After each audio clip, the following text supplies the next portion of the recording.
इस देश में वन नेशन वन एजुकेशन की तरीके से एक बहुत ही इंपॉर्टेंट और सिस्टम करने की जरूरत है, वो है one nation one tax. Middle class tax देता है और टैक्स पे टैक्स देता है। सैलरी मिली, टैक्स दिया, कट के सैलरी मिली। चाय पीने गया दुकान में, वहां भी टैक्स दिया। डॉक्टर के पास गया, वहां भी।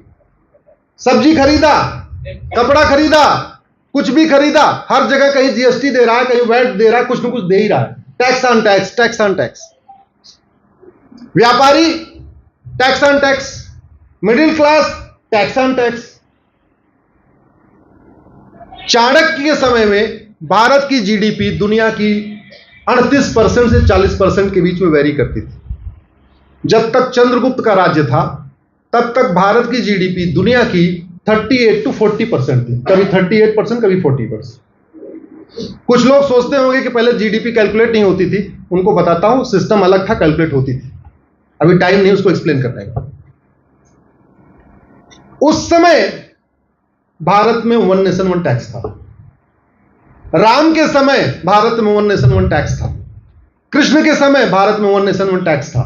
चंद्रगुप्त के समय वन नेशन वन टैक्स था। जब हमने ये कॉलोनियल सिस्टम अपनाया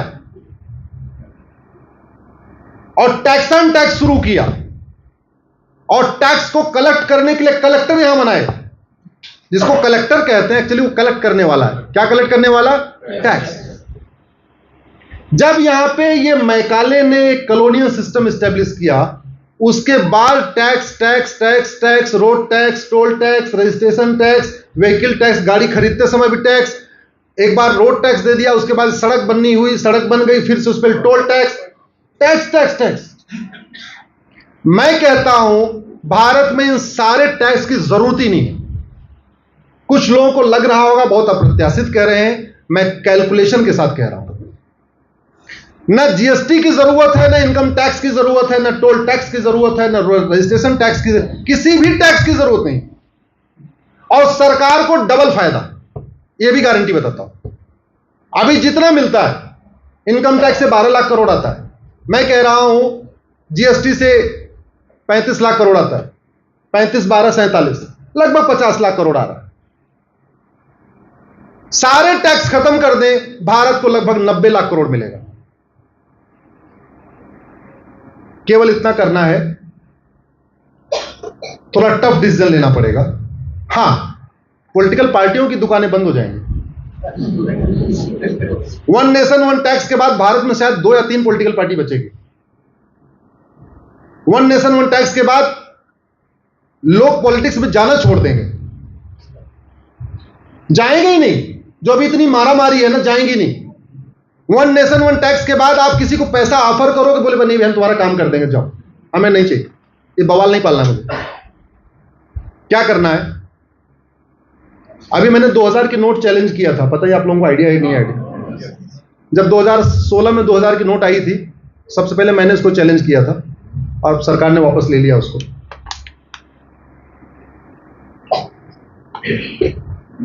भारत में इस समय 225 करोड़ अकाउंट हैं। कितने खाते हैं? 225 करोड़। परिवार हैं 30 करोड़ और खाते कितने? 225 करोड़। ऑन एन एवरेज कुछ परिवारों में 10-10 खाते हैं, लेकिन हर परिवार भारत का इस समय बैंक से जुड़ चुका है।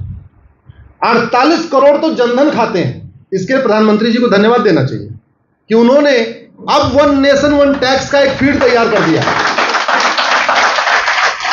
ये वन नेशन वन टैक्स अब हो सकता है, 10 साल पहले नहीं हो सकता था। इसकी बात हम 10 साल पहले करते भी नहीं थे, क्योंकि तब फिजिबल नहीं था। अब फिजिबल है, इसलिए हम बात कर रहे हैं। 30 करोड़ परिवार, 130 करोड़ आधार, 225 करोड़ खाते। यानी हर परिवार के पास आधार है और हर परिवार के पास बैंक में खाता है। 48 करोड़ जनधन खाते। जनधन खाते केवल ईडब्ल्यूएस और बीपीएल का खुलता है, यानी गरीब से गरीब ट्राइबल आदिवासी भी बैंक से जुड़ चुका है। और इसका एग्जाम्पल यह है कि जो किसान सम्मान निधि आती है, साल में 3 बार आती है, 3-3 महीने पे आती है, 2-2 हजार रुपए आता है, वो गरीबों को आता है जिनके पास खेत वगैरह बहुत कम है, 2 एकड़ 1 एकड़ से कम खेत है, उनके पास आता है, उनको डायरेक्ट पैसा आता है। इसका मतलब गरीब से गरीब आदमी बैंक जाना सीख गया है, बैंक से पैसा निकालना सीख गया है। अदरवाइज किसान सम्मान निधि का फायदा कैसे हो रहा है? पैसा ले रहे हो। हर परिवार बैंक से जुड़ गया है, हर परिवार के पास मोबाइल भी आ गया है, जनधन भी आ गया है। आंकड़े बताते हैं कि 80% लोग पर डे 100 रुपए से कम खर्च करते हैं भारत में, और जो 20% खर्च करते हैं उनके पास एटीएम, पेटीएम, भीम यूपीआई डेबिट कार्ड पहले से ही है। फिर 100 रुपए से बड़ी नोट की जरूरत है क्या? जोर से बोलिए। 30 करोड़ परिवार है, 130 करोड़ आधार है, यानी हर परिवार में आधार है। तो प्रॉपर्टी को आधार से लिंक किया जा सकता है कि नहीं किया सकता? जब पर डे 100 रुपए से कम 80 करोड़ लोग पर डे 100 रुपए से कम खर्च करते हैं, तो स्वाभाविक सी बात है रोज आईफोन तो खरीदेंगे नहीं वो। इसका मतलब वो बेसिक फोन यूज करते हैं, सस्ता कपड़ा खरीदते हैं। कपड़ा भी खरीदेंगे तो 1500 वाला कपड़ा खरीदेंगे, वो 4000 वाली शर्ट तो खरीदेंगे नहीं, जब पर डे 100 रुपए से कम खर्च करने वाले लोग हैं। तो अगर 100 रुपए से बड़ी नोट को बंद कर दिया जाए और एवरेज मान लिया कि 5000 रुपए, जिस सामान की एमआरपी 5000 है, जिस सर्विस की 5000 कास्ट है, यानी एयर खरीदा, टिकट खरीदा, रेलवे का एसी का टिकट खरीदा, या बिजली का बिल है, जो भी है, जो 5000 से नीचे है वहां तक कैश लेन देन अलाउ है। लेकिन अगर 5000 क्रॉस कर गया फिर आपका कैश लेन देन नहीं हो सकता। स्वाभाविक सी बात है, गरीबों को तो मुफ्त में बिजली मिलती है, तो उनका बिजली तो बिल वैसे भी आएगा भी तो 5000 से कम ही आएगा। तो यानी गरीब आदमी, दलित आदमी कैश यूज करता रहेगा, लेकिन बड़े लोग ये कैश यूज नहीं कर पाएंगे, और उनको जरूरत भी नहीं एटीएम पेटीएम भी पहले से ही है। केवल 1% बैंकिंग ट्रांजैक्शन टैक्स लगा दिया जाए, ओनली 1%। ना आपको इनकम टैक्स देना, ना आपको जीएसटी देना, ना आपको टोल टैक्स देना, ना आपको रोड टैक्स देना, ना आपको कुछ भी टैक्स नहीं देना। केवल जब जब आप ट्रांजैक्शन करोगे आपको 1% एक्स्ट्रा देना है। आपको सीए नहीं रखना, आपको अगर फैक्ट्री चला रहे हो तो आपको वहां पे सेल टैक्स डिपार्टमेंट नहीं रखना। आपका टैक्सेशन सिस्टम ही खत्म हो गया। जो सीए है अपना कुछ और काम करेंगे, बेरोजगार थोड़ी हो जाएंगे, कोई और काम करेंगे। अब आप ये बताओ, 1% देना यानी 100 रुपए का सामान खरीदा तो 101 दिया, 1000 सामान खरीदा 1010 दिया, 1 लाख सामान खरीदा तो 1,01,000 दिया। ये आप लोगों के लिए फिजिबल है कि नहीं? जोर से बोलिए जरा। सब खुशी खुशी दे देंगे। मिडिल क्लास खुशी खुशी दे देगा, उसको कोई इनकम टैक्स नहीं देना। बिजनेस क्लास खुशी खुशी दे देगा, उसको हर महीने जीएसटी नहीं भरना। गाड़ी वाले भी आराम खुशी खुशी दे देंगे, उनको टोल टैक्स नहीं देना, न रोड टैक्स देना, न टोल टैक्स देना, न वैट देना, जीएसटी देना, न टीडीएस देना, कुछ भी नहीं देना। केवल जब ट्रांजैक्शन करना है तो 1% एक्स्ट्रा देना है। मैं गारंटी के साथ कहता हूं, सरकार का खजाना भर जाएगा और भारत में वोट और नोट वाली पॉलिटिक्स खत्म हो जाएगी। जो सरकारी बाबू आपसे हर बात के लिए पैसा मांगता है, वो पैसा मांगना छोड़ देगा। कैसे? ऐसे उसकी तनख्वाह 50,000 रुपए है, अभी चूंकि प्रॉपर्टी आधार से लिंक नहीं है, कैश लेन देन की सीमा तय नहीं है, वो आईफोन खरीदे कैश में या गाड़ी खरीदे कैश में कोई फर्क ही नहीं पड़ रहा है। आधार लिंक नहीं है, इसलिए वो कितनी प्रॉपर्टी खरीद रहा है, कहीं पे कुछ आ नहीं रहा है सिस्टम में। आधार मांगा तो जा रहा है, आप लोग कुछ लोग नहीं आधार तो मांगते हैं, मांगते हैं, लेकिन उसका कहीं पे वो नहीं हो रहा है, मॉनिटरिंग नहीं हो रही है कि एक व्यक्ति, ये जो नगर निगम का बाबू है, ये साल भर में कितनी प्रॉपर्टी खरीद रहा है, इसकी कोई मॉनिटरिंग नहीं हो रही है। जब वो पैसा लेके खर्च ही नहीं कर सकता तो पैसा खाएगा नहीं, जब खाएगा नहीं तो पैसा लेगा क्यों? ये पॉलिटिशियन जो बड़ा बड़ा कॉलेज के लिए इतना जैसे कर्नाटक के पॉलिटिशियन के बारे में बड़ी बात फेमस है, यहां जो विधायक होता है सबसे पहले कॉलेज बनाता है। विधायक बनते ही सबसे पहले इंजीनियरिंग कॉलेज, लॉ कॉलेज या मेडिकल कॉलेज, कुछ एक कॉलेज पहले खोलता है। जब वो हो जाता है फिर एक फार्म हाउस लेता है, और कुछ लोग कहते हैं उसके बाद ऑस्ट्रेलिया में फार्म हाउस लेता है, भारत के बाद। हाँ, ऑस्ट्रेलिया में इसलिए लेते हैं कि ऑस्ट्रेलिया की पॉपुलेशन 2.5 करोड़ है और ऑस्ट्रेलिया का एरिया भारत का 2.5 गुना ज्यादा है। जस्ट यू इमेजिन कि ऑस्ट्रेलिया की पॉपुलेशन दिल्ली के बराबर है, ऑस्ट्रेलिया का एरिया भारत का 2.5 गुना ज्यादा है। तो वहां बड़े बड़े 3-3 हजार एकड़ के, 5-5 हजार एकड़ फार्म हाउस ले लेते हैं। कुछ लोग मुझे वहां से वीडियो कॉल करके दिखाते भी हैं, देखो साहब ये इनका फार्म हाउस, इनका फार्म हाउस। तो करप्शन 100% खत्म हो जाएगा। पैसा लेगा ही नहीं आदमी, लेगा तो पकड़ा जाएगा। लग्जरी क्लास में गया, पकड़ा गया। एग्जीक्यूटिव बिजनेस क्लास का एयर टिकट खरीदा, फिर पकड़ा गया, क्योंकि वो तो ऑनलाइन कैश में हो ही नहीं सकता, ऑनलाइन है। महंगा फोन खरीदा, फिर उसका रिकॉर्ड में आ गया। कुछ भी काम करेगा, 5,000 रुपए सस्ता काम करेगा, उसका काम होगा। जैसे ही 5,000 की लिमिट, 4,999 की लिमिट क्रॉस किया, वो सीधे मॉनिटर में आ गया। और दिल्ली में बैठे बैठे सरकार को पता चला कि कलबुर्गी में क्या खरीदा जा रहा है, मैंगलोर में क्या खरीदा जा रहा है, उडुपी में क्या खरीदा जा रहा है, बैठे बैठे दिल्ली में। ईडी को छापा मारना नहीं है। और फायदा क्या हुआ? जब इनकम टैक्स खत्म हुआ तो इनकम टैक्स डिपार्टमेंट खत्म हो गया। करीब 50,000 रुपए उनकी सैलरी पे जाता है, 50,000 करोड़। जीएसटी खत्म हो गया तो जीएसटी डिपार्टमेंट खत्म हो गया। वैट खत्म हुआ तो वैट डिपार्टमेंट खत्म। टीडीएस खत्म हो गया तो बैंक का आधा काम खत्म। टोल टैक्स खत्म हो गया, आधा उधर काम खत्म। आरटीओ ऑफिस में आधी समस्या खत्म। करप्शन हमारे भारत की 50% समस्याओं का रूट काज है। 5 लाख लोग पर डे करप्शन के कारण सड़क पे मरते हैं। रोड एक्सीडेंट का मूल कारण करप्शन है। एक्सीडेंट का 2 ही रूट काज है, या तो ड्राइवर अनाड़ी है या तो सड़क में गड्ढा है। सड़क में गड्ढे का रूट काज करप्शन है और अनाड़ी होने का रूट काज करप्शन है। अनाड़ी होने का रूट काज करप्शन कैसे है? उसकी ट्रेनिंग हुई नहीं, उसका ट्रायल नहीं हुआ, उसका टेस्ट नहीं हुआ। 5,000 रुपए दलाल को दिया, वो घर बैठे बैठे डीएल लाके दे दिया। रोड एक्सीडेंट खत्म हो जाएगा। करप्शन खत्म हुआ, इनफिल्ट्रेशन खत्म हो जाएगा। मेरी पीआईएल चल रही है सुप्रीम कोर्ट में, 2017 से चल रही है। अनफॉर्चुनेटली मुझे तीसरा सीतलवाड़ के तरीके से फास्ट ट्रैक हमारा काम नहीं हो पा रहा है वहां पे। जिस तरीके से तीसरा सीतलवाड़ को वहां पे जस्टिस मिलता है, वैसे मुझे नहीं मिल पा रहा। हाँ, मैंने 2017 में पीआईएल फाइल किया था। उस समय बताया था कि 5 करोड़ घुसपैठी आ चुके हैं। और जब मैं पीआईएल फाइल करता हूं तो मैं थोड़ा ग्राउंड पे जाके समझने की कोशिश करता हूं। उस पीआईएल को फाइल करने के पहले मैं असम और बंगाल के बॉर्डर पे गया, यह समझने के लिए घुसपैठ हो कैसे रही है। वहां जाके पता चला कि बॉर्डर पे ड्यूटी लेने के लिए मंत्रियों की सिफारिश आती है। हमने कहा बॉर्डर पे ड्यूटी, बॉर्डर की ड्यूटी ऐसे टफ होती है तो ये सिफारिश लगा क्यों आ रहे हैं? तो पता चला जितने घुसपैठी आते हैं उनसे 2,000 रुपए वसूलते हैं, और जितनी गाय जाती है उससे 1,000 रुपए लेते हैं। तो गौ तस्करों से 1,000 रुपए पर गाय लेते हैं, और घुसपैठियों का अंदर करने के 2,000 रुपए पर घुसपैठियां लेते हैं। आप गूगल करना, BSF commandant cow smuggling 20 crore, आपको बाद में एक रिपोर्ट मिलेगी। अभी कुछ दिन पहले ईडी ने छापा मारा, एक बीएसएफ कमांडेंट के पास से 20 करोड़ रुपए मिला।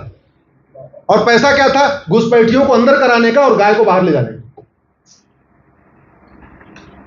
ये करप्शन हमारे कल्चर के लिए, हमारे नेशनलिज्म के लिए, हमारी एकता अखंडता के लिए बहुत बड़ा खतरा है। 2,000 रुपए देके घुसपैठिया अंदर आता है, कॉमन सर्विस सेंटर पे 2,000 रुपए देता है, आधार बनवा लेता है।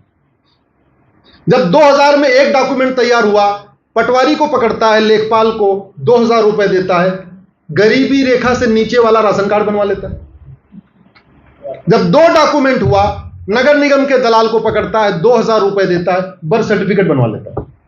जब 3 डॉक्यूमेंट हुआ, आरटीओ ऑफिस के दलाल को पकड़ता है, 3-4 हजार रुपए देता है, ड्राइविंग लाइसेंस बनवा लेता है।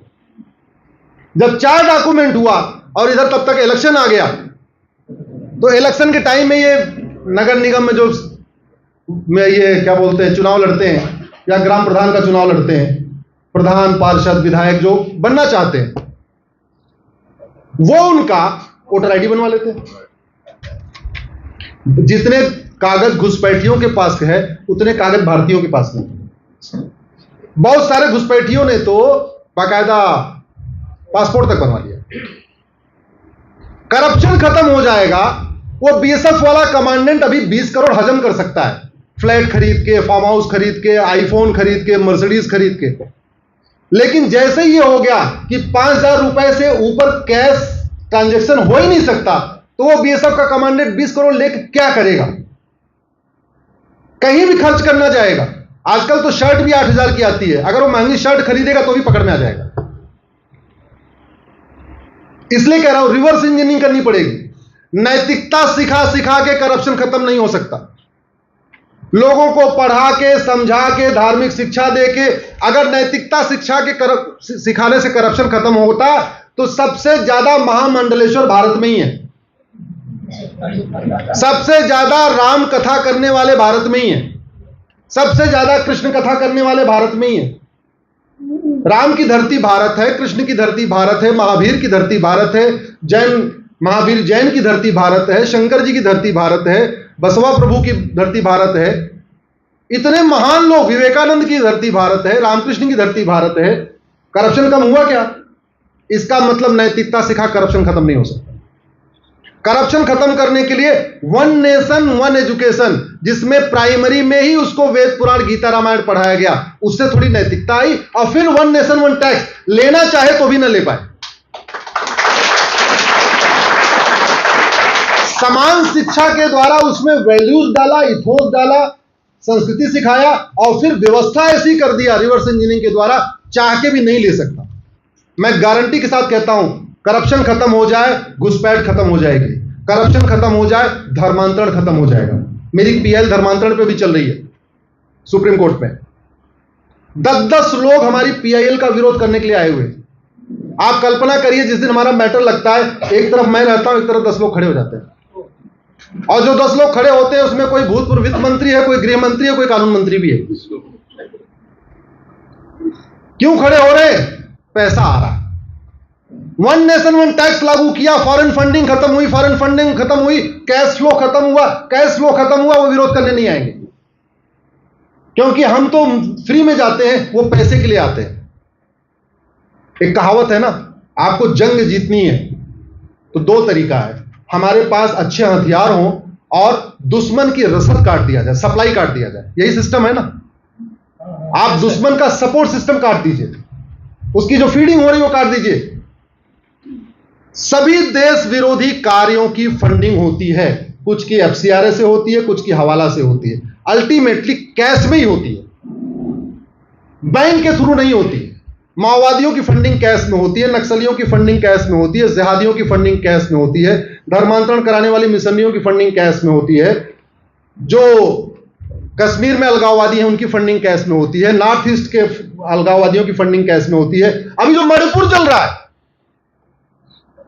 मणिपुर में जो कुकीज है उनकी पूरी फंडिंग कैश में होती है। और एक बात और, जो हमारी संस्कृति के लिए एक बहुत बड़ा खतरा ड्रग बना हुआ है, मणिपुर में पैदा की हुई अफीम आपके बेंगलोर तक आ रही है। बेंगलोर से मतलब केवल बेंगलोर नहीं आ रही, पूरे भारत में घूम रही है। हमारी संस्कृति के लिए जो बहुत बड़ा खतरा ड्रग बना हुआ है, और भारत के संविधान का आर्टिकल 47 कहता है भारत को नशा मुक्त बनाओ। अनफॉर्चुनेटली उस पर संसद में कभी चर्चा ही नहीं होती, विधानसभा में चर्चा ही नहीं होती है। वन नेशन वन टैक्स लागू हो जाए, ड्रग स्मगलिंग खत्म हो जाएगी।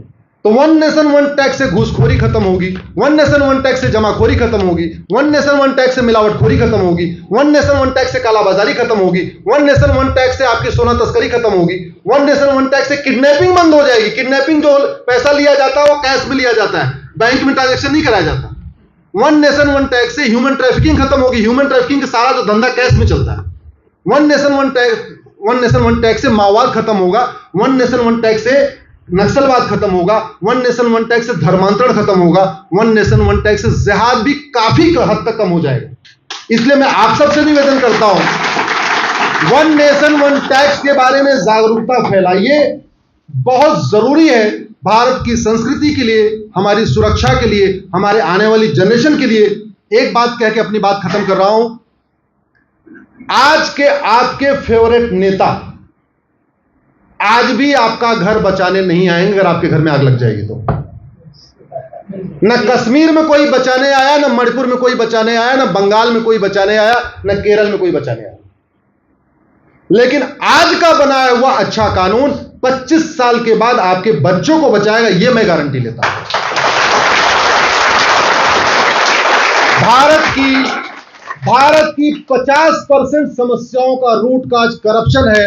वन नेशन वन टैक्स से करप्शन खत्म हो जाएगा, ये मैं गारंटी देता हूं। 80% समस्याओं का रूट काज करप्शन और पॉपुलेशन एक्सप्लोजन है। केवल दो काम किया जाए, पॉपुलेशन कंट्रोल के लिए कठोर कानून बना दिया जाए, वन नेशन वन टैक्स के जरिए करप्शन खत्म कर दिया जाए, भारत की 80% समस्याएं खत्म हो जाएंगी। अब आपको लगता होगा कि जब ये लागू होगा तो लोग सड़क पे हंगामा करेंगे, तो स्वाभाविक सी बात है, उसके लिए हमें चाणक्य नीति अपनानी पड़ेगी या किसानों से सीखना पड़ेगा। किसान जब बीज बोते हैं तो सीधे सीधे खेत में बीज नहीं बोते, पहले जुताई करते हैं, गुड़ाई करते हैं, निराई करते हैं, खरपतवार की सफाई करते हैं, फिर भी खरपतवार बचता है तो पेस्टिसाइड डाल देते हैं। ऐसे ही करते हैं ना। कोई फैक्ट्री बनाई जाती है तो क्या करते हैं, पहले लेवलिंग करते हैं, फाउंडेशन खोदते हैं, कूटते हैं, उसमें जमीन को मजबूत करते हैं, फिर उसके ऊपर फाउंडेशन बनाते हैं। ऐसे घर भी बनाया जाता है। वन नेशन वन टैक्स लागू हो जाए, भारत के कम से कम 10,000 नेता और नौकरशाह भारत छोड़ के भाग जाएंगे, यह मैं गारंटी लेता हूं। वो कैसे छोड़ के भाग जाएंगे? क्योंकि उन्होंने अपने ड्राइवर के नाम पे फार्म हाउस खरीदा हुआ है, अपने खाना बनाने वाले के नाम पे लॉ कॉलेज चला रहा है, अपने दूसरे नौकर के नाम पे क्या बोलते हैं, फ्लैट बंगलो बना हुआ है, अपने तीसरे नौकर के नाम पे जो है इंजीनियरिंग कॉलेज चला रहे हैं, चौथे नौकर के नाम पे मेडिकल कॉलेज चला रहे हैं, एक नौकर के नाम पे जो है पेट्रोल पंप चल रही है, साली के नाम पे कुछ और चल रहा है, साले के नाम पे कुछ और चल रहा है, ससुर के नाम पे कुछ और चल रहा है, ऐसे बटा हुआ है। उनके नाम पे कुछ नहीं, क्योंकि उनको एफिडेविट फाइल करना है तो अपना 2-3-4 करोड़ दिखा देते हैं बस। आपके शिव कुमार जी ईमानदार हैं, 450 करोड़ दिखाते हैं, बाकी उनके पास कितना है भगवान जाने, आप लोग जानते हो। 450 करोड़ दिखाते हो। अब वन नेशन वन टैक्स लागू करते ही, जैसे ही प्रॉपर्टी आधार से लिंक हुई, और उसमें मेरी पीआईएल चल रही है। एक बात मैं बता दूं, मैं जो कुछ कहता हूं पब्लिक के बीच में बाद में कहता हूं, पहले अपने दिमाग में पकाता हूं, उसके बाद कोर्ट जाता हूं। कोर्ट जब उसको एक्सेप्ट कर लेता है, सरकार को नोटिस जारी कर देता है, तब मैं उस पर बोलता हूं।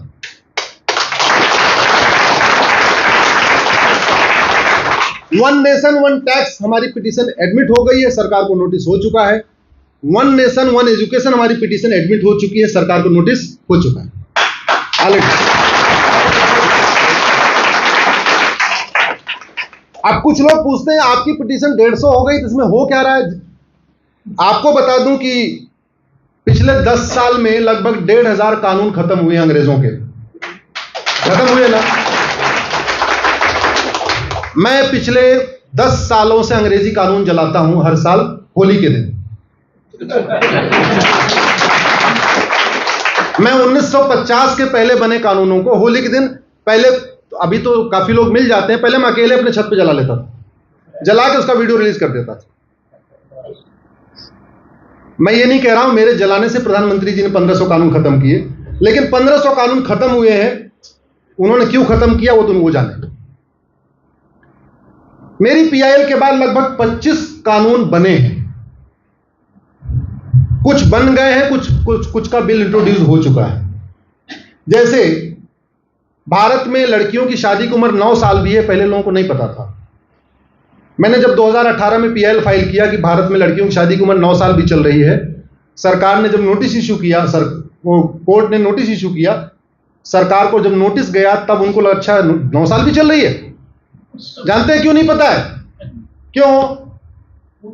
अनपढ़ अनाड़ी जिन्होंने संविधान को कभी पढ़ा नहीं वो संसद विधानसभा में पहुंच रहे। और कितना दुर्भाग्य है, टीचर बनने के लिए टीचर एलिजिबिलिटी टेस्ट है, डॉक्टर बनने के लिए नीट है, इंजीनियर बनने के लिए जेईई है, और पॉलिटिशियन बनने के लिए। अब ये बताओ, वो ओथ लेते हैं मैं संविधान के अनुसार काम करूंगा, इसमें ओथ भी है। 5 लोगों की ओथ इसमें है, जज की, सांसद, विधायक, मंत्री की। अब जज अगर ओथ लेता है मैं संविधान, I will uphold constitution, I will act according to constitution, I will follow the constitution, तो जज तो ठीक है भाई, उसने वकालत किया फिर जज बना, उसको पता है। ये सांसद, विधायक, मंत्री जो ओथ लेते हैं कि मैं संविधान के अनुसार कार्य करूंगा, और उनको फंडामेंटल राइट क्या है, डायरेक्टिव प्रिंसिपल क्या है, फंडामेंटल ड्यूटी क्या है, उनको क्या करना है उनको पता ही नहीं है, तो वो ओथ झूठी ओथ है कि नहीं? मैं कह रहा हूं मैं बेंगलोर को वर्ल्ड क्लास बना दूंगा, बेंगलोर मैंने देखा ही नहीं, ये चल रहा है। मुझे लगता है समय आ गया है कि जैसे टीचर एलिजिबिलिटी टेस्ट होता है, ऐसे लेजिस्लेचर एलिजिबिलिटी टेस्ट भी होना चाहिए, एक एलईटी भी होना चाहिए, कम से कम प्राइमरी स्क्रीनिंग सिस्टम होना चाहिए। पढ़े लिखे लोग आए, पढ़े लिखे लोगों की कमी थोड़ी है।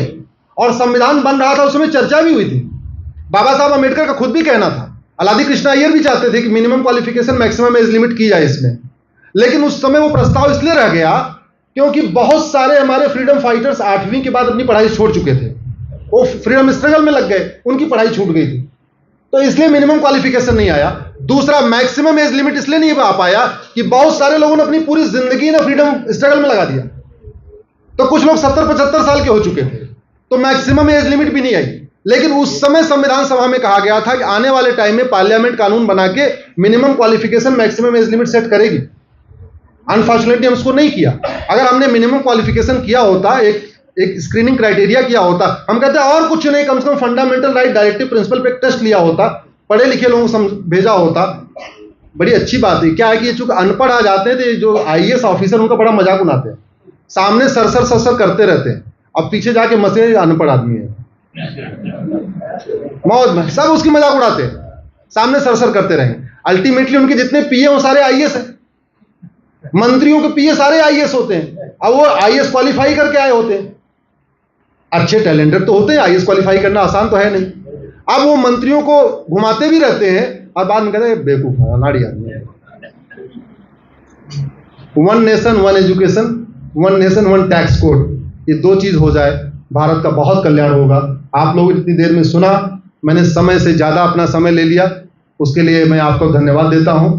और HSR लेआउट मंथन ने जो कार्यक्रम किया उसके लिए धन्यवाद देता हूं। हमारे साथ दोपहर से लगे हुए हैं साथ, एक बार खड़े हो जाइए जरा, इनके लिए धन्यवाद, सब लोग थैंक यू कर दीजिए। आपको धन्यवाद देता हूं, आशा करता हूं फिर मिलेंगे। वंदे मातरम, भारत माता की जय। Sir thank you.